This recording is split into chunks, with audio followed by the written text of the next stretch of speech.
Well, welcome everybody to the No Sleep live stream number 8. We are thrilled to be with you again this week. We have a classic story for you, the immortal story, in more ways than one, of Frankenstein. So it is going to be a lot of fun.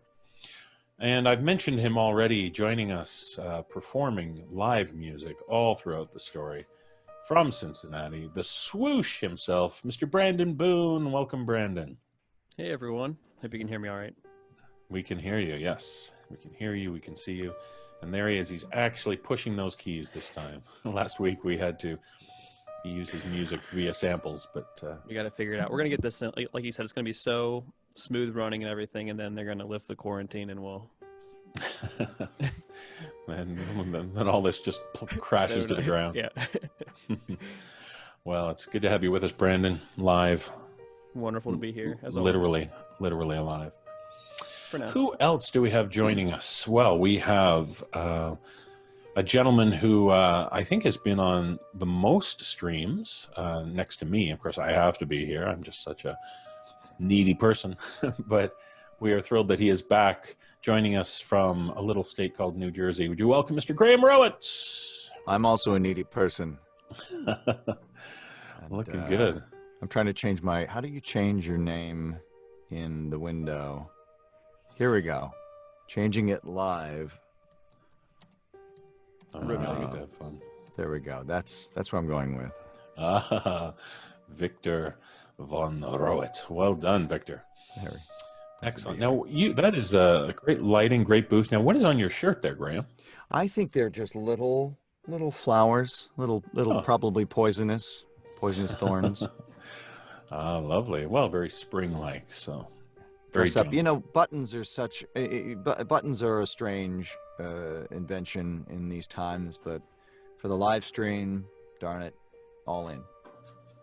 All in, absolutely. Appreciate that. Formal attire. Indeed. Also joining us, a gentleman who was with us a couple weeks ago. I just realized that this cast is almost identical to the cast we had for Beezer's Cellar a few weeks ago. We are thrilled to have him back from Brampton, Ontario, Mr. Jeff Clement. Hello, Jeffrey. Hello. Nice to be here. Thanks for having me back. Yes, of course. Wonderful. Yeah, this is, we're all set here. Again, the sort of the Canadian connection here, other than Brandon. I don't know what it's like there, but here it is like the most perfect spring day ever. Finally. Yes, we're having a great day, sunny and warmish. So we're getting. Can we do the stream outdoors today? I know, right? With a beer on the patio. Yes, that's the way to do it. Now, to get away from the sausage fest, we have joining us the delightful, the one and the only from Rochester, New York. Boy, my brain is breaking. Nichole, good night. Good night, Nichole. Oh, jeez. How are you? Oh, I think you're muted. I think we can't hear you, Nichole. Oh, I think there we go. I'm good. How are you? Very well, thank you. Thank you for joining us. Of course. Thank you for having me. Some feminine charm to the stream. I do what I can. This is great. Well, we do have one other cast member joining us, but this person shall just join us in the story because we don't want to spoil any surprises, because of course a story like Frankenstein, you have to wait and see who's playing the monster. So so there we go. I think we're all set, and I think we're getting close to ready to go. Everyone all set and happy? Let me check the fans here. Let's see what the chat is doing. Oh, everyone's just talking amongst themselves. They probably don't even watch us, frankly. They just chat amongst themselves. They're here to chat. Well, when you've got cool people like Olivia in the chat. Olivia, I see. Well, there you go. Alrighty, well, let's dive into this. So, we, of course, are presenting the classic tale called Frankenstein. This was the adaptation that we're doing was first produced back in 1944 for an old-time radio show called Weird Circle. And that's what we are today. We're a weird circle of friends who are going to provide this production for you. And so I am going to disappear here, as I think all of us will, most of us will. Yeah. And we are going to start, and this is how the original was presented, and so I will say this to you, my dear friends. Out of the past, phantoms of a world gone by, speak again the immortal tale, Frankenstein.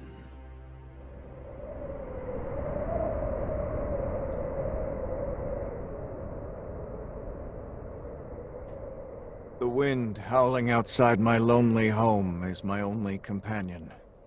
All else is quiet here, as I sit by my window in the parlor writing this document for the scientific world. Be warned, you doctors and scientists who come after me. Be warned that man must not experiment with the secrets of life.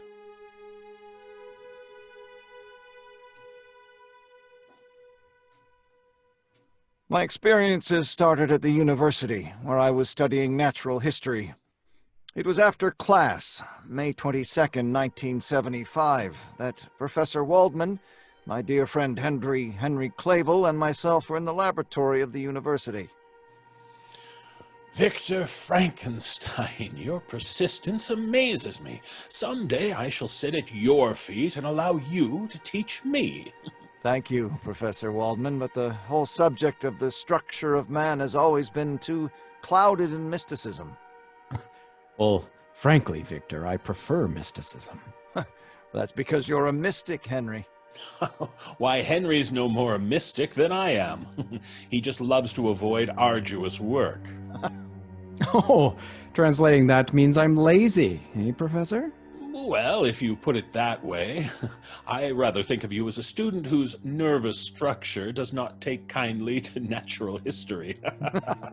The professor's kinder to you than you are to yourself, Henry. Well, if I worked as hard as you do, Victor, I should probably wear that same gaunt, sleepless look that you carry about. Well, my experiment will be finished tonight, and then I'll manage the 8 hours sleep that other men manage. The secret experiment that will be finished tonight, huh?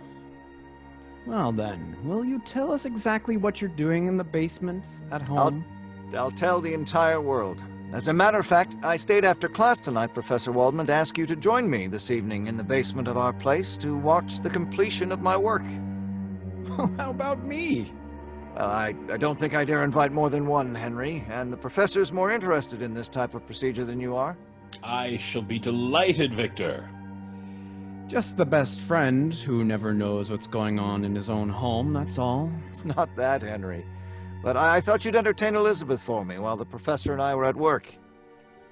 Well, entertaining Elizabeth will be a delightful favor, old boy. You know, I think you trust me too much with her. Have you ever met Victor's fiancée, Professor Waldman? She's one of the most charming... Yes. Elizabeth was one of the most charming, beautiful women I'd ever known. I'd been in love with her from childhood, but even my love for Elizabeth couldn't dim my passionate zeal for the work I was doing. It was 8 o'clock that evening. Henry, Elizabeth, and I were seated in the parlor. Elizabeth was saying, Oh, I'll be so glad, Victor darling, when all of this is over. Oh, if you only knew how tired you look. "The minute my work is done, successfully or unsuccessfully, I promise you, Elizabeth, we'll be married and off to Switzerland before Henry has time to lock up this place." But first we need to find out about that secret in the basement. Henry's being eaten up by curiosity. I don't blame him. I'm suffering pangs of what is it all about, too. Well, you'll both know soon. I wonder where Professor Waldman is. He's late. Oh, he'll be here soon, Victor. Stop pacing the floor, sweetheart. I think I'll start my work downstairs. Send the professor down when he arrives, will you, darling? We'll come down ourselves and take a look around. Or will I turn into a pillar of salt for peeking? Nobody ever turned into a pillar of salt for peeking, Beth. It was for looking back. Oh, nothing like a good practical working knowledge of the Bible for scientific experiments. Starts the night off right. Yes. I thought jokingly of that paragraph from the Bible then, and she turned into a pillar of salt. But what about a man who looks back? There's no ready reference for him, or for me. I went downstairs to my laboratory at a little past 8. opened the door, and started to tinker around to pass the time more quickly. My every sense was alive, taut, waiting, of the sense of what was to come.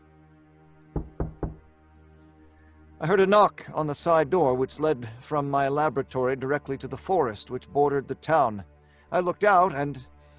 Good evening, Victor. Oh, did Elizabeth tell you to come down this way, Professor? Oh, no, I found the entrance to your laboratory quite by myself. May I help you with your coat, sir? Oh, no. You proceed with your work. Nothing like trivialities to annoy a scientist at work. There we are. Follow me, Professor. In the back room, you'll see for yourself what this is all about. Well, I feel that I'm in for a most exhilarating evening. I wish I had more students fashioned in your mold, Victor. Well, Professor, here is my... Why, what's this? A full-sized replica of a man. Yes, only it isn't full-sized. He's fashioned on a grander scale. I should say this creature standing up would be approximately 8 feet 2 inches tall. Well, you should have been an artist, Victor. He's a perfect reproduction. What did you make him out of? Wood? Clay? Animal flesh. Flesh? Feel him. Oh, he feels like the body of a dead man. Or the body of a man who hasn't as yet been brought to life.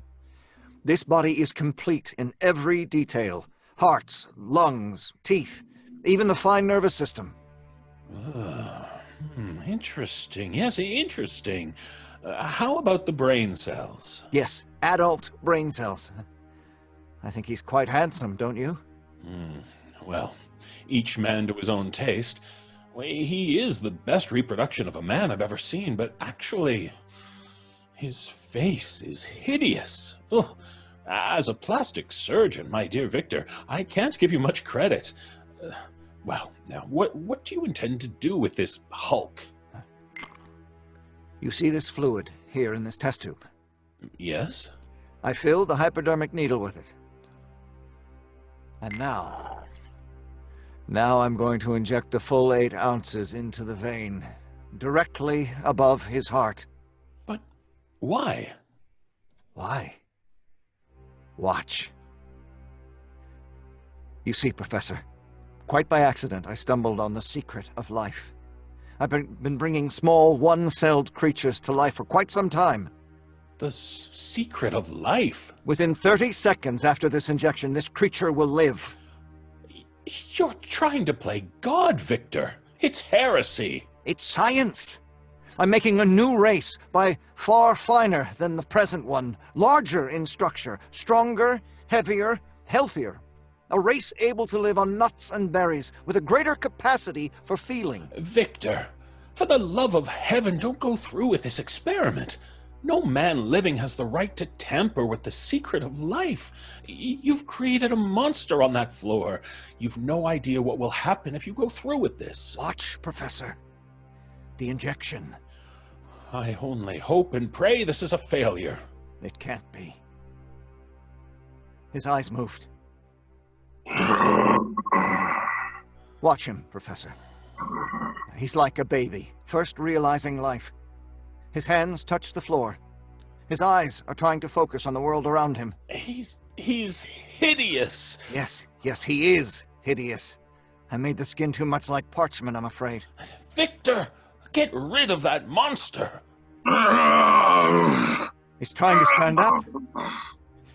If that mind which you created is a twisted one, have you any idea what kind of horror you've let loose? As a humanitarian, I feel it's my Christian duty to do this now. Put that knife down, Professor. I can't. No, he's got me in the clutches of his hands. Command him to stop this, Victor. Stop fighting him, Professor. He's frightened. He has the same reactions as a child who grabs and won't let loose. Let go of me, monster. Stop. Don't go out that door. Put the Professor down. Don't go out that door. The monster left my laboratory through the side entrance into the forest, carrying the incredibly mangled body of the professor with him. I rushed out of my laboratory after him, but the creature was far faster than I, and he disappeared from view. I returned to my laboratory and destroyed all evidence of the creature's manufacture. I burned the blueprints from which I had made his body. Then carefully, I locked my laboratory and went upstairs to join Henry, Clavel, and Elizabeth. I must have looked wild-eyed as I entered the room.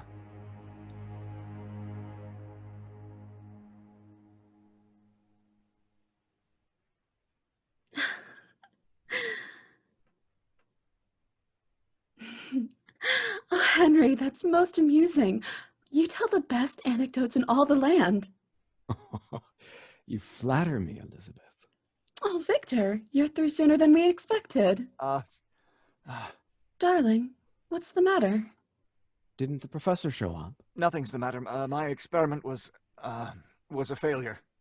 Oh. But the professor... He never showed up. Beth, Henry, I want to go away. Well, of course, darling. We will as soon as Henry can get the house locked up. We'll... I don't want to wait. I want to leave at once, tonight. Please, tonight, Beth. We can get married before we board the plane for Switzerland. But it's almost midnight now, darling. What's the difference? Please, Beth, if you love me. But why tonight, Victor? Henry, you've no idea what I've been through. I have to get away at once. Of course, darling, if you insist. Anything you want. And we'll be married before daylight. Darling Beth, I know a minister whom we can awaken.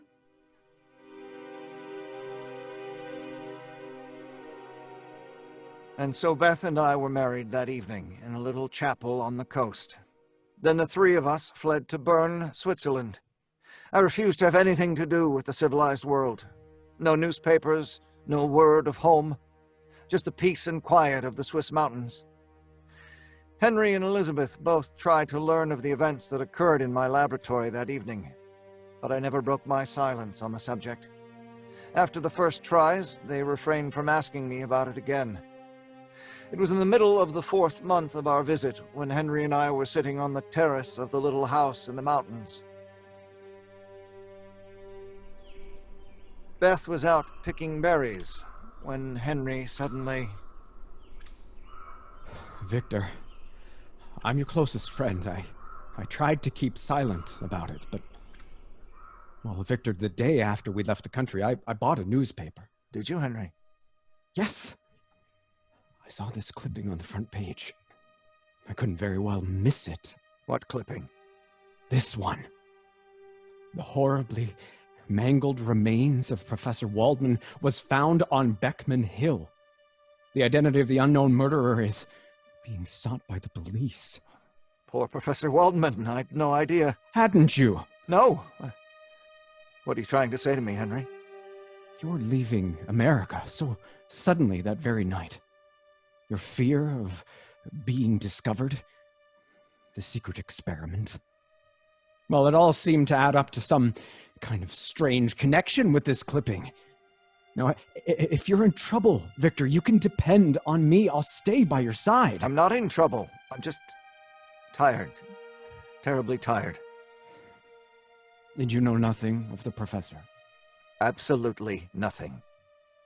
He didn't come to your chateau that evening. I told you he didn't then. Stop questioning me. Victor? Victor! We're out here, Beth. Oh, I just had a horrible experience. Oh, darling, I'm so glad to see you. You look pale, Beth. Sit down right here next to me. What happened, Beth? Well, I was walking in the woods not far from here when I looked up and I saw... I saw a man. Sort of a man standing over me. Well, men aren't so bad. That is, if you happen to know the right ones. And you do.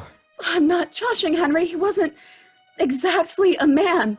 He was twice the height of anyone I'd ever seen, and his skin looked like dried parchment. It's incredible, but I think I've seen a monster. Monster? Yes. I ran away. He didn't follow me. He just stared after me, watching me. You do believe me, don't you? A monster stared after you.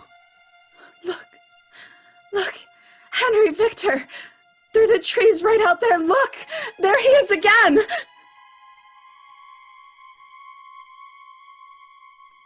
Yes. The monster stood there, silhouetted against the trees. The monster which I had created, standing like an evil blot of flesh and bone, moved in the darkening twilight, and then suddenly, phantom-like, disappeared. Beth and I both watched as he darted from the piazza after the disappearing creature in the backwoods. As I drew near to the heavily wooded section, giant footprints in the soft mud about me showed the path ahead. The sun was sinking in the west, and the last orange pinpoints of light needled my flesh until every sense within me was tingling with the expectations of seeing my living horror. Then I realized I was unarmed. Every crooked tree, each twisted branch which obstructed my path, appeared to be his form. I heard the crackling of a branch and the moving of a form on the velvet moss. I thought you'd come, Creator. You. You frightened, Creator. You dare to talk to me? Please, don't turn away from me. Please. Let me go. I mean no harm to you. Listen to me, Victor Frankenstein. You must listen to me. You created me. You owe me that much. I owe you nothing, murderer. Why am I a murderer? Because you created a form so horrible, a face so distorted, that no man can look upon me. Friend, I'm an outcast. You can save me. Let me go. Not until you hear my story. Sit down, Creator. My arm! Let me go! I wandered through the streets of New York. You see, children screamed in the streets. People flocked together, trying to kill me. And I was lonely and hungry. How did you follow me here? Not so long ago, I returned to my birthplace, the laboratory. I broke in and discovered your identity. First, I fled to Canada and lived outside of a cottage.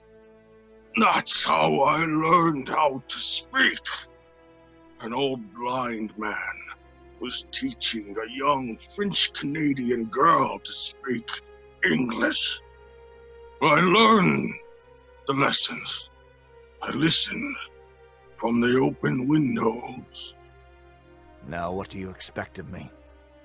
A companion, a woman of the same species with my defects, one who will be my friend.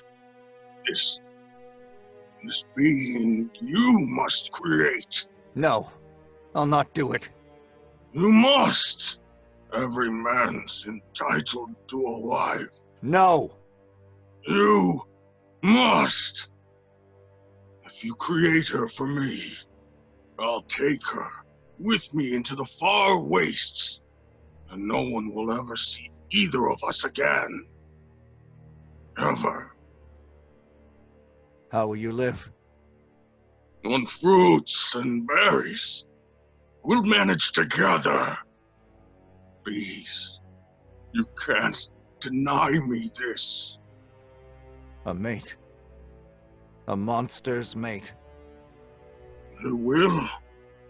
You will. I swear I'll never harm another human. Never, Kate. If you'll only grant me just one companion. And if I refuse? If you refuse, even a brain that you have made, Creator, might become twisted and distorted.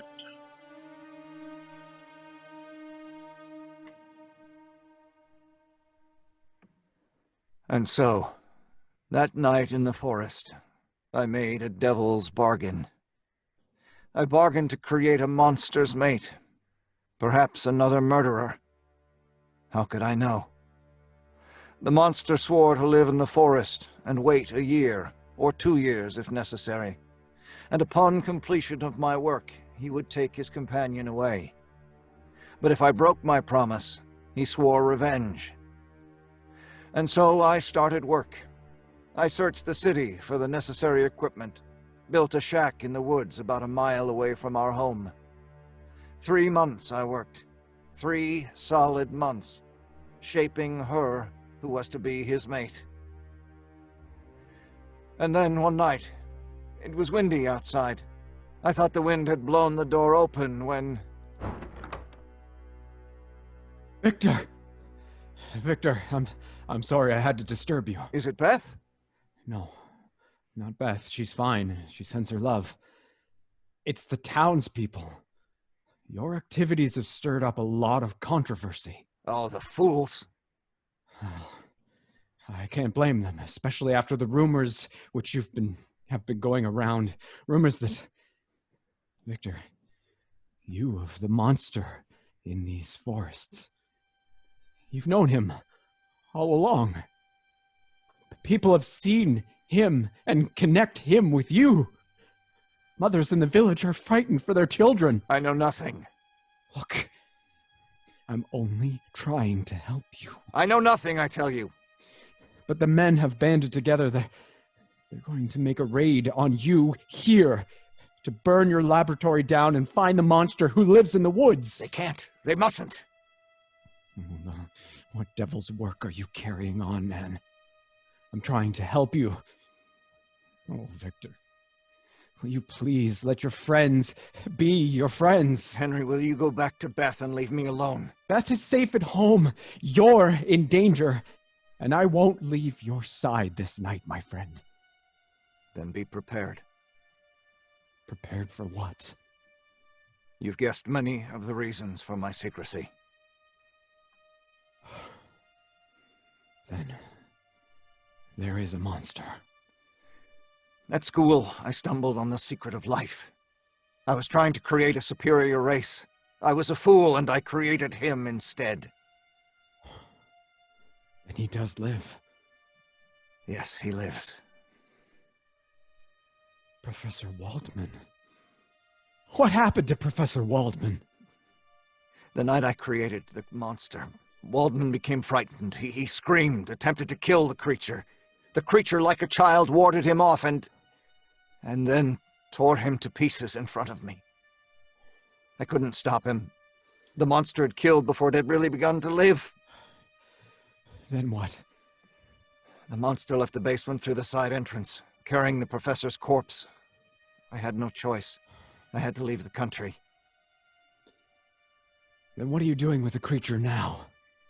Fulfilling a promise? Follow me into the cabin and I'll show you. How soon do you think the townsfolk will be here? Only within 2 hours or so. They're meeting in the square in town. Come in. What? A woman? Yes, a woman. The monster's mate, his friend. I promised him a friend, and in return he promises to hide himself forever from the world. Oh, a devil's bargain, Victor. A bargain I must keep for all our sakes. But the monster proved himself a murderer time and again. Why, after the death of Professor Waldman. Time and time again. But how do you know the mate won't even be more vicious than he? He'll let loose an avalanche of hatred. Or Destroy her before you bring her to life. Yes, an avalanche of hatred. Look, you've no time to waste. Set fire to this cabin quickly, Victor. Set fire to the cabin and come away. But man, alive, you cannot go through with this thing. But the promise. It's a promise to a fiend. He'll be your death and ours, Victor. Oh, hurry, man. Hurry if you've any love for Beth. I've been insane with grief and fear for Beth and you. Go back to Beth, Henry, at once and wait for me. And you? I'll set fire to the cabin as soon as I destroy my books. I'll join you later. Well, hurry, friend. We'll meet you at home as soon as you can make it. For 1 full hour, I worked feverishly. I soaked the shack in oil, then taking a taper from the vase, I lit the fire. The fire started quickly. I placed my books in the very center of the room, and then opened the door of my shack. The experiment was at an end, and I felt free. The monster's mate would never live. I walked out, and then I saw him, his face contorted with rage.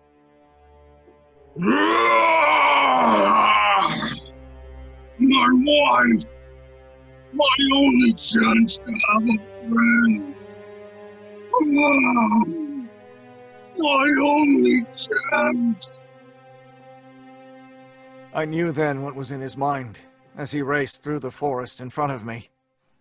The blazing shack was a beacon of light, and I saw his huge, misshapen form far outdistance me. He was faster than I, taller than I, and covered more territory.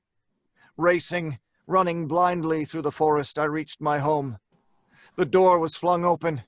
Henry, mutilated and torn, stumbled blindly toward me. Victor. The monster. Henry, what? We tried. Victor, I tried. Henry, you... Beth, alone with... Beth! Upstairs. Beth! Beth, I'm coming, darling! I'm coming upstairs! Henry! Victor! Help me! Somebody help me! Help me! I'm coming, darling, I'm coming! If you kill her, I'll... Beth! Beth, oh, my darling. My darling. Oh, Beth, no. Both you and Henry, both dead. You two are alone, Creator. Yes. Both of them were dead. All my dear ones gone from me. And I'm alone. The wind howling outside my window is my only companion. All else is quiet as I sit by my window, writing this document. I'm dying of loneliness and fear. Shunned by the world, hated by everyone. I know I am waiting for the monster's return. And he, having eluded the world, will return when I've suffered my full share of misery, as he has suffered his.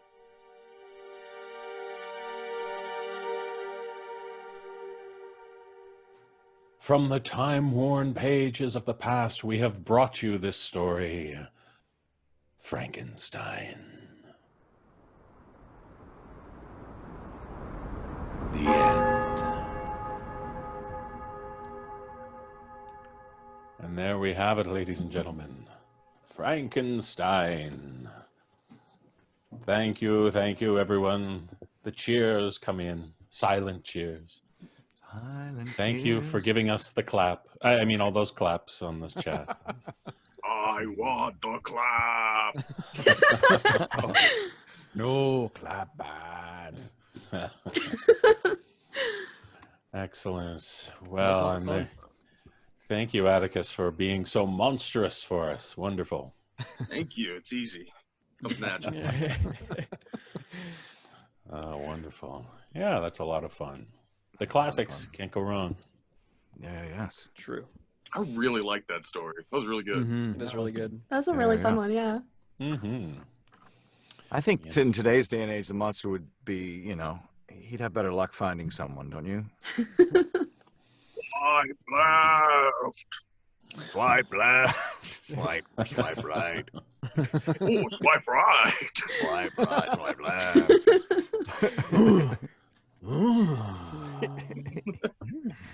There's no kink shaming here. Everyone's got a type.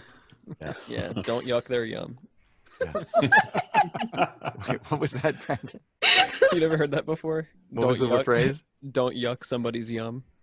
Yeah, I love it. That's good. Is that like Eat it. chomping their flavor? Yeah, it's a Don't chomping drop their flavor. Yuck your yum. I love that. Lots of fun for sure. Well, thank you everyone for joining us on the stream, and yeah, it's great to see so many good fans. And I noticed in the stream, I believe Jessica Babiak, one of our great fans, Jessica Baby OK, I like to call her. It is her birthday today, so happy birthday! Hey, Jessica. happy birthday, my Jessica. love. And I will also say, speaking of birthdays, I don't believe she's with us at the moment, but today is the birthday of the preeminent author C.K. Walker. It's her birthday today as well, so we wish Happy her birthday, CK. Happy Happy birthday. we wish birthday. her Birthday. a white fall birthday. She'll be here next week. No, Don't not do that one. that. Yeah, A that- Baraska birthday. yeah. No. Yeah. Oh, wait. Baraska cake. Whitefall cake. Yes, that's right. It's a good time to mention, Graham, that next weekend, next Saturday at this same time, this same Bat Channel, we are going to do our very first Inside the No Sleep Studio. And we're going to be doing Whitefall. We're going to delve into that. And just so people understand, we're not performing Whitefall. We've already done that. We've got our great production. This is like a roundtable panel discussion. So, yeah, we're going to have C.K. Walker herself is going to be there. Brandon, for the first time, Phil Michalski, our senior producer, will be on the stream. Yep. And lots of the voice actors, Mick Wingert, and some first timers on this sort of streaming platform. We're going to have Peter, what's his last name? Lemon. Peter Lemon. Larrington? Peter Mhm. Lemon, and the Cumberbatch. wonderful Nichole Doolin will be joining us as well, along with people like Graham Rowat and, as I said, Mick Wingers and Addison and boy, who else? Lots of people. Lots of people will be on. So, yes, please join us for that. And we're also hoping maybe next Sunday, maybe we'll get a live stream in. Maybe on Friday, we'll have to see. But I do know that next weekend is a long weekend for Americans. Is that right? It's your Memorial Day weekend. Heck And this yeah. weekend is our long weekend for Canadians. So all the Canadians out there, I don't know if you're heading up to the cottage there, with your 2 for a beer. Your 2 for a beer? Oh, We've been on geezy. a 2-month long weekend. I was gonna say the I was same going to thing. say, I was about to say. Yeah, Yeah. happy Victoria Day, fellow Canucks. Even though Indeed. Victoria Day, I don't know why we celebrate Victoria Day like the weekend before Victoria Day, but anyways. yes, it used to be on the 24th, but then we decided to make it a Monday every year, so we'd have a long weekend heading up to the cottage. So, yeah, well, that's just wonderful. This has gone very well. Does anyone have anything they want to share? Any plugs? Any things they want to share with our lovely fans joining us? No. Okay. I'll plug our own show. Episode 14 just went live for members today, Mhm. and it will be live for everybody else tomorrow morning. Oh. Atticus and I have some fun in one of the, I think it's the 5th story, so that'll be for season pass holders. Mhm. Oh yes, that's Yeah. right. I got to do a story with Jessica, Ellie, Aaron, David, and Cummings, Jesse Cornett, and Nichole. So it's a pretty nice round cast full of lots of drama and suspense. Round. And What's the underwater title of the adventures. story, though? Do you remember the title? Well, I do remember the title. I don't know if I should say. Oh, okay. Okay, maybe not. Ooh. That even adds It's more the suspense. first. It's the first story. So. Oh, there we go. There we go. Just tell them it's the first one. I don't It's even called, know what it's episode called is out Don't today. Yuck My Yum. So your jelly donut is not filled with jelly. That's the story.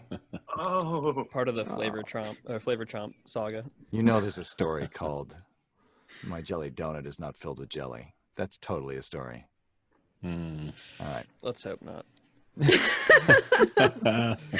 I guess And I could on that also note- I could plug esteemed author Gemma Amore has been hounding me to put music back on YouTube again, and I said I'll do that if you make art for it. So once a week now I'm going to start posting tracks from the show accompanied by her art. So Lovely. find that on YouTube. I don't even know what my YouTube name is, so I'll put a link. Good out there. You'll job. find it. Yeah. Good plug-in, Brandon. Good plugging. I don't know. I don't know how to do that stuff. So You're so good. find the link. I'll get Brandon to send me the link, and I'll put it in the show note, the description There of we go. this video when you see it Yeah. posted. Yeah. I think I'm it's just excited, though. That's- YouTube.com and go there and look, and you'll find it. There's not that many videos to go go through. there and look at YouTube. If you look for Isn't it- Brandon Boone, it just comes up. So. Isn't your screen name PewDiePie? Isn't that Yeah. isn't that you? That's Right. it. Yep. Good, Yeah. good. Love his music. Yeah, that's excellent. And I'm not sure why you called her a steamed author. Are you saying that she's She's always angry. Oh yeah, I guess I did. I don't Like know. I was just steamed buns. They're delicious. no. Yeah, I steamed said buns. like she is a steamed author, Yeah. not esteemed. She's a steamed author. Indeed. One steamed author, just one. Yeah. We have frozen Yes. authors. We have fried authors. She's a steamed author. I'm hungry. That's right. This is why I do music. I don't do words. Words are whatever. Words are dumb. Stupid. I'm just I love you, funk on Brandon. my piano. Words Stick to the beeps and the boops. Alrighty. Well, this has been fun, everybody. Thanks for joining us. And like I say, see you next week for the Inside the No Sleep Studio. And we'll keep watching our social media. We'll let you know when the next live stream performance is going to go out. But yeah, thanks for joining us. And Smash that subscribe button. smash it. Smash it. That's exactly. Oh, we've crossed a great threshold. We now have over 4,000 subscribers. So thank you, folks, for Ooh, subscribing. We'll be controlling this media empire before too long. It'll Oh, be yes. awesome. We may even make a dollar at it. Yeah, who knows? Who knows? Well, Sky's the limit. Yeah, YouTube. That's that right. revenue, man. Woo. as long as we keep those steamed authors with us, we'll be all set. Oh, yeah. If you shoot for the stars, you might land on $1 a month of YouTube revenue. Wonderful. Well, thank you, everyone. Nichole, thank you so much. Stay safe, you. stay healthy. Graham, Thank you. keep being you, my friend. Thank you. Thank you. Jeff, as always, a pleasure. Ah, Atticus, you crazy monster, you, thank you for just being you. And Brandon, thanks for doing double duty today, music and sound effects. I'm sweating the whole time. You did a wonderful job. Well, thank you, folks. And again, we'll see you next week. And thanks for everything. Take care. Take it easy. Stay safe. Stay Bye, sleepless. guys. Stay sane. Have a good one. Thanks for joining us. Bye-bye now.